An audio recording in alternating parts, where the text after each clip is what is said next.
Hello and welcome to Heroic Media. I'm Patrick Cordova. And I'm Michelle Bauman. This week on Heroic Media, married couples say they want clear, positive teaching on marriage. Former Olympic athlete Bruce Jenner says he has transitioned into a woman. Lawmakers in California consider legalizing assisted suicide. Stay tuned for all these stories and more here on Heroic Media.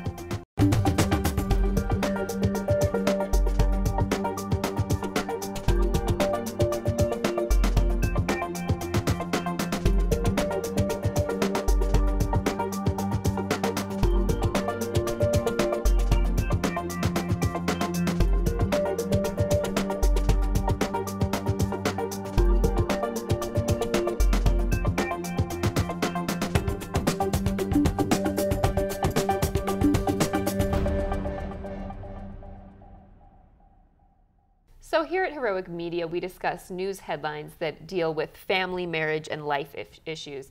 And we focus on those topics because they're so foundational to all of our society.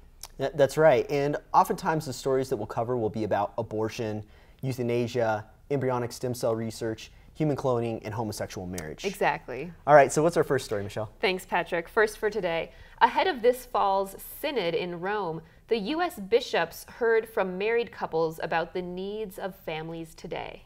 Cool. I thought one of the first things about this story was I thought it was just neat how they reach out to people like it's seemingly normal, average people in the Catholic Church, and then they ask them for their opinion on things and kind of get a feel for what is going on with marriage and family and ask like, hey, how can we improve? I think that that's pretty neat and pretty cool in and of itself. Right, seeing the needs of the people in the pews and say, you know, having the people have a chance to respond and say, actually, we're not hearing our priests preach about natural family planning. We didn't even know contraception was against church teaching. We weren't aware of these things. We didn't know that IVF wasn't okay and what resources we could go to if we were struggling with infertility. So it's good to get this kind of feedback so that the bishops said, they brought them in and said, we want to hear feedback from these people. We're going to take these polls and we're going to see what we can do better as far as preaching and all these different things.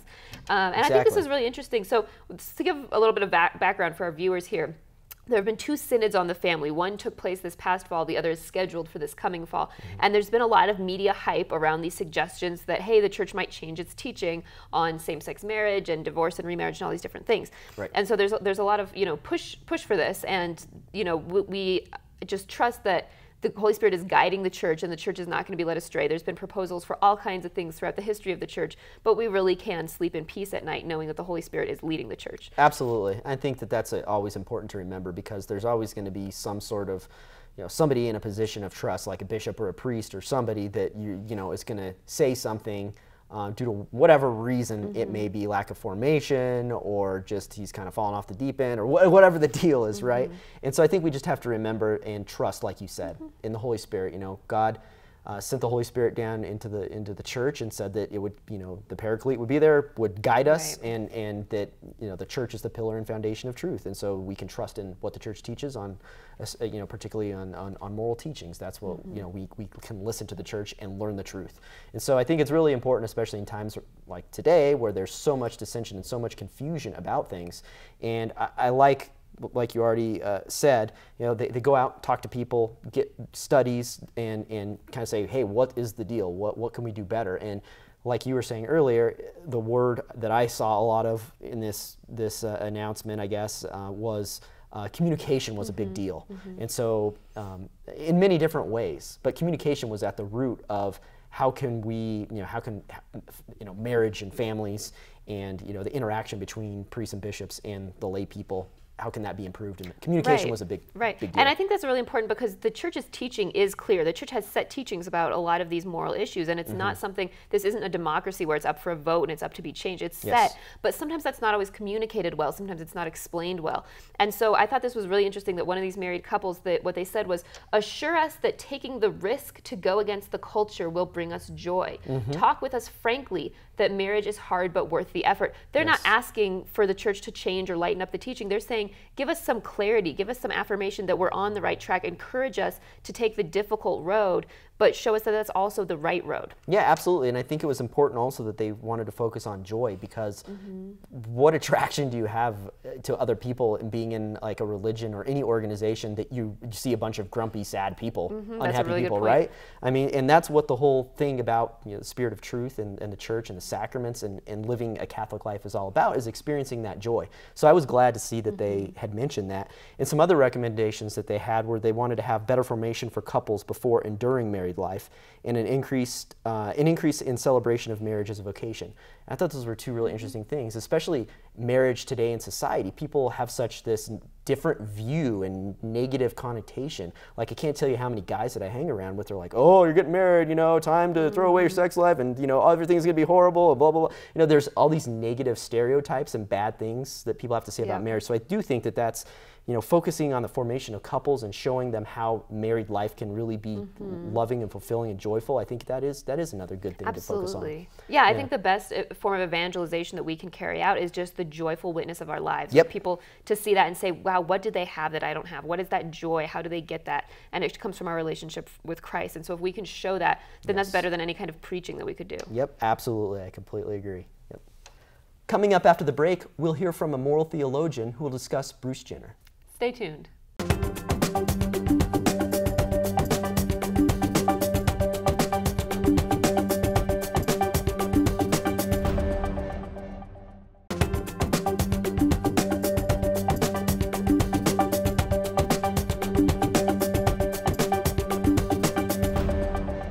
Hello and welcome back to Heroic Media. In case you're just joining us, I'm Patrick Cordova. And I'm Michelle Bauman.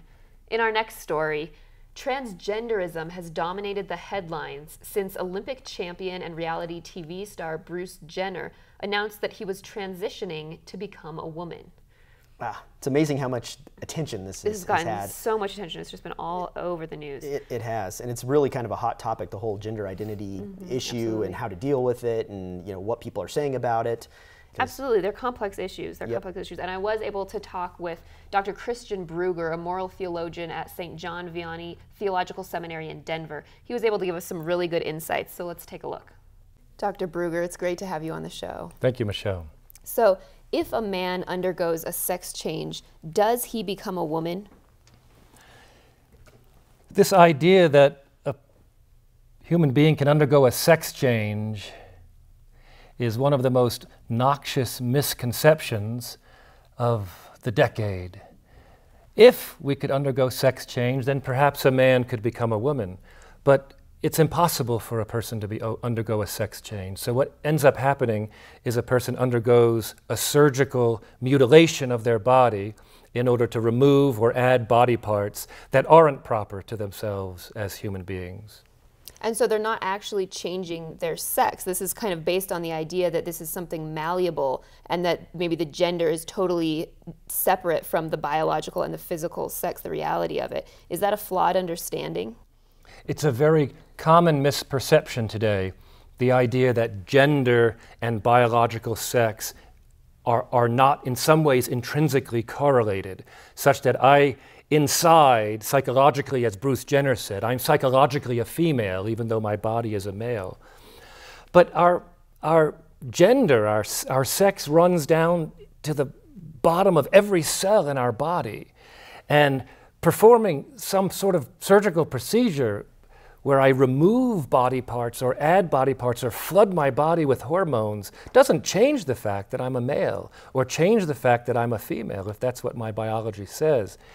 Now, there's a philosophy behind this, and that philosophy is, what is the human person? You know, is the human person like a little ghost inside of a machine, such that the machine itself can be changed, but the ghost's identity remained the same? It's called dualism. And Catholic philosophy has rejected that for centuries. Even Thomas Aquinas rejected that back in the 13th century, that the human person is not a spirit inside of a body, but he is or she is an embodied spirit or a spirited body. I mean, I have a male mind and a male soul and a male body. I'm male all the way through. such that if I feel uncomfortable with the fact of my maleness, there's something in my psychology that needs to be addressed, not in my biology. And the psychology here has actually changed. We've seen a shift throughout the years. It used to be that gender dysphoria, which is when a person feels a disconnect between the biological, physical reality and what they are perceiving themselves as, that used to be seen as a disorder. And so the goal to treat that was to try to correct how they perceive themselves so it matches up with the biological reality. Now they're saying, okay, this is not a disorder, it's just the way some people are. What are the consequences of changing the way that's viewed? It's a very good question. And in the most recent revision of the Diagnostic and Statistical Manual, number 5, gender dysphoria is still in there. It's just how it's treated now is different. In the past, gender dysphoria was taken to be an indication of some kind of misconception about myself and my body, similar to, say, anorexia nervosa. A young woman with a perfectly formed body may feel that she's overweight or obese and constantly feel uncomfortable in her skin. But the fact is, she may not be overweight at all. In fact, she may start to starve herself. And what the problem is there is with her conception of her body. So in the case of gender dysphoria, when I feel uncomfortable with my male body, the treatment ought to be that I help you to become comfortable with your body. Not to say, well, your discomfort is indicative of something really true about your essential nature, and hence will change your body. I mean, if we said to a young girl who had anorexia, you really are obese if you think you are. Let's take you down and give you liposuction in order to take off the flesh that, the little flesh you have on your body already. I mean, anyone would recognize that that is an absurd suggestion because we would be feeding her disorder and not assisting her to come to peace with herself. I think that's a very powerful analogy. You don't hear that very often, but I think that really clearly explains what's going on here. And another part of this transition when someone tries to undergo a sex change, it often involves feeding their body and their brain with very powerful hormones of the opposite sex. Is that damaging? Do we know? Do we have enough data to know what that does in the long term? Well, I'm a philosopher and a theologian. I'm not an endocrinologist, so I can't talk to you with any authority on this, but just common sense. We're really reticent, the medical community, to administer small dosages of cortisone hormones, prednisone. We stay away from it if at all possible. And think of the way we try to discourage young athletes from using performance-enhancing drugs, which are hormones. They're hormones that make your muscles a little bigger. They enhance what's already there for a male. Well, isn't it common sense that if I saturate your body to the point that it starts to treat itself like another gender, that I would be doing something that would be unnatural and harmful to it? It seems to me that the answer is yes. This is not a good thing for us, and we ought to be avoiding it unless there was absolutely no other way to assist a person to come to peace with himself. But that's just been pitched out the window by ideology, Michelle. There's just no scientific data demonstrating that sex change operations in the long run assist a person to overcome the tensions that he or she has with their body. Absolutely, and there's actually some data to suggest the opposite. There's not a huge body of data out there, but Johns Hopkins University was at one point a leader in sex change operations, and they actually stopped doing it at a certain point because they found when they started to do follow-ups with these people that it was damaging them, that it was harmful to them, and that there were underlying psychological problems that were not being treated. Would you agree that this is a damaging thing to do? Right. I would recommend for anyone who's watching to Google the name Paul McHugh. Paul McHugh was a university professor of psychiatry for 40 years at Johns Hopkins, and for 26 of those years, he was the psychiatrist in chief at the hospital, Johns Hopkins Hospital, the #1 hospital in the world. And he and his teams followed for several decades patients who had what we used to call sex change, and now we call sex reassignment surgery.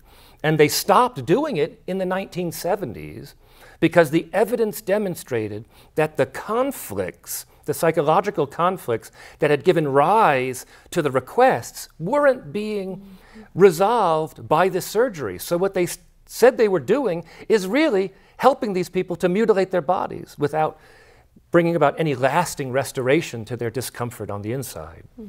Absolutely. I think these are really good points. I think this is all information that people need to know and that a lot of people are not aware of. Even though these issues are in the headlines, people sometimes get just a surface level reading on them. May I say one last thing? Absolutely. You know the children's story about the king and his new clothes? The emperor's new clothes. The emperor's new clothes. And he feels that he believes he's dressed in these regal garments, and so he struts through the streets in his underwear. And all the people are afraid to say to him, you know, hey, emperor, you have no clothes on. So they all, you know, fawn over it and say, oh, yes, it's such a great thing. It's a beautiful garment that you have. And finally, a little honest child says, the king has no clothes. And today, everyone seems to be fawning over people like Bruce Jenner, who seems to me to be a very sick man. I mean, the picture on the front of Vanity Fair is a kind of grotesque caricature of a woman. But it's not a woman, it's Bruce Jenner. He's a man. And the fact that he suffers from this is something that we ought to have compassion about.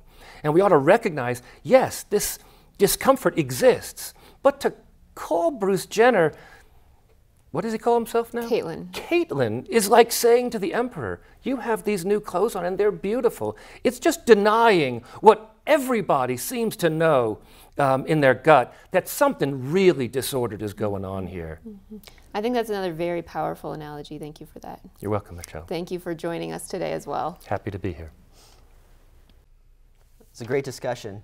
It's a very, there's a lot of different facets to this topic, but one of the things that stood out in what you guys discussed, I think, was the whole anorexia comparison. That was an interesting point, huh? I thought that was a great point, and it really stuck with me. I think it's something that people can relate to a little bit better too, and it also makes sense. When you see somebody who thinks that they see themselves as being too fat, but they obviously aren't, I think that's a great example of how just because somebody thinks something is a reality, I mean, there is, and it all ties into this whole relativistic thing, right? There is such thing as objective truth.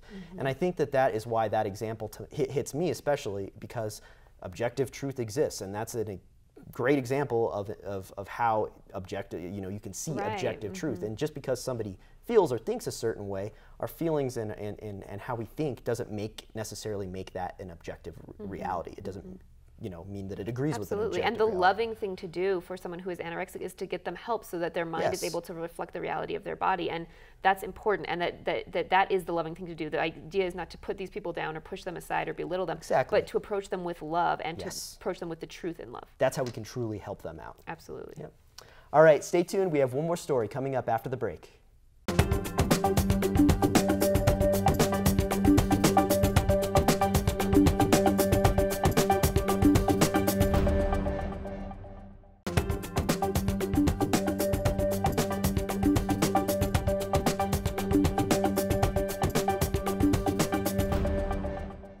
Welcome back to Heroic Media. In our final story, assisted suicide laws have become a hot topic lately, leading Archbishop Jose Gomez of Los Angeles to label the laws as hollow compassion. So, yet another kind of big thing that's come up lately. It all started with the Brittany Maynard scenario, right? The story of this young lady. She was in her late 20s. She was diagnosed with a terminal illness, and it was this whole big thing. It was kind of this struggle of her deciding what to do, and she decided that, you know, the best thing to do, the compassionate thing to do, would be for her to end her own life. So it brought a lot of attention because Brittany Maynard, it was very publicized. It was kind of this big thing, and it kind of sparked this year, I guess, a whole series of proposed laws across the United States. And one of those states was California, and one of the proposed laws there started progressing farther than it had before, especially due to the Brittany Maynard story and everything. And so it's kind of become a hot topic issue. I will say that I think that the vast majority polls show, and you know, the way most of those laws were shot down before even here in Colorado, were shot down. So I think it's good that the vast majority of them didn't progress, but it kind of brings up it's something we need to talk about, right? Absolutely. Especially considering how much of a wave that it started. And so there's a lot of things I could say about assisted suicide, and I think a good place to start is just something that Gomez said, Archbishop Gomez said, and he said that it is a failure of public leadership and moral imagination to respond to human suffering by making it easier for people to kill themselves. So I think we can kind of start there. I mean, yeah, I think it is. That doesn't show true compassion, just like in the little short introduction, he was saying. And compassion is about taking care of people. Right. It's not about killing people. Right, exactly. Another phrase that the Archbishop used really struck me. He said that this is offering them the cold comfort of death. Yeah. So you're trying to comfort somebody, and it's really just, it's empty. You don't comfort someone by killing them. He said helping someone to die, even if that person asks for help, is still killing. Yes. And killing is not compassion, it's killing. Exactly. So you can't support someone and comfort them by killing them. Right, it's not. And on one sense, you do have this idea, you don't want other people to suffer. Right, I think it's absolutely, natural. that's understandable. Yeah, and that's totally understandable, but the answer to that is not killing them, it's palliative care, right? We can ease their suffering, we can care for them.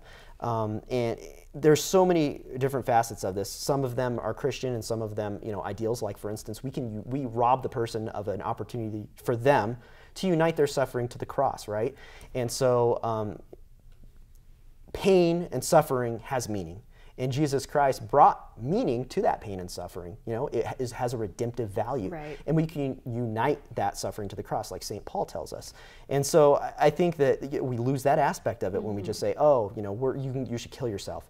But there are so many problems. There was a recent article on CNA that listed 9 reasons why there are so many problems with this, and I think we should just kind of go over a few of those because there are some valid points. Absolutely, and I think one key thing that Archbishop Gomez brought up here that ties into that article, he pointed out that since legalizing physician-assisted suicide, Oregon has seen a 50% increase in the overall suicide rate. So we're not just talking physician-assisted suicide, but they've had a 50% increase in the rate of people killing themselves in the state of Oregon after they legalized this. And that's because it's telling people, as a society, we accept this as a way to deal with your problems. If you're struggling with a terminal illness, or maybe an illness that's not terminal, or maybe you're just going through a really bad breakup, or the whole list of reasons, suicide is an okay way to deal with your problems. So that social message is a huge deal. Right, and that's why laws are so important, especially when we're talking about all these moral issues like we talk about on this show. It's important because sure, people can do whatever they want, people have a freedom to do what they want, but we have laws in place to say what people, not necessarily to say what people can and can't do, but what they should and shouldn't do. And so our laws should reflect that, right? They should say, hey, these things you shouldn't do because they are bad for you. It's going to break down society. It's going to break down your relationships. It's going to tell people will come to the certain conclusions when you legalize killing somebody, essentially, if they're in pain, right? And who knows what the end to this is, right? Because in other countries, they have kind of taken it a step further, and now they've begun pressuring families, and doctors have begun pressuring these people. It's not really like the patient's choice anymore, the person that's suffering. It's almost like everybody's made up the decision for you already. You need to die. And it's really selfishly motivated because people don't want to, they go, oh man, I'm gonna have to spend all this time. Some of it I think is, yes, generally, I don't want to see them suffer, which is great. But you don't have to kill somebody to not see them suffer, right? There's other things you can do. Absolutely. And so I think that's why I think it's mostly rooted in hey, I don't want to spend all this time and money or whatever my time and devotion to that person. And we've also seen, this article lists out some other things that have happened. We've seen instances where people were pressured, where the decision ended up being a financial one. It's cheaper to kill you than it is to keep you alive, so we're just going to have to kill you. There have been instances where the drugs changed hands, either intentionally, where somebody, gave them to somebody else who wanted to commit suicide, or unintentionally, where somebody accidentally was killed or was, used as a form of murder. All kinds of really crazy stuff. And also pressure on disabled people, because this is especially telling people, the disabled, your lives certainly aren't worth living. So it's just all kinds of crazy things where we're seeing it sort of leach out into other areas than just the terminally ill. Disabled rights groups, they're very much against it for that reason. They say it discriminates against people that are disabled. And also another thing that could happen is this could be extended to non-terminally ill patients, right? What if somebody is in chronic or intolerable pain, Right. Right? And I'm so much pain and I can't deal with this. I just need to end my life. Well, that person doesn't have a terminal illness necessarily, but they're in such chronic pain. Maybe there's something that they haven't found something to address that pain yet. And they say, yeah, in that case too, it's going to be okay. So it's going to kind of, I think the big things about this is it's going to leak out into a lot of different areas, and it's going to kind of morph, and it's going to become more relaxed, and it's going to change the way that people think about human life. And instead of respecting it as somebody who's created in the image and likeness of God, it's just, it's more of like, oh, you're taking too much time and attention from me, therefore just go ahead and kill yourself. Right, it's one more step down that culture of death. Yep, exactly. All right, that's it for this week on Heroic Media. Please join us next week for all the up-to-date news on the pro-life issues that matter to you. Please feel free to write to us with any comments, questions, or news tips at news@heroicmedia.org. And please visit our website at heroicmedianews.org, where you can check out more stories like the ones we discuss on this show. That's it for this week. Until next time, keep us in your prayers. God bless.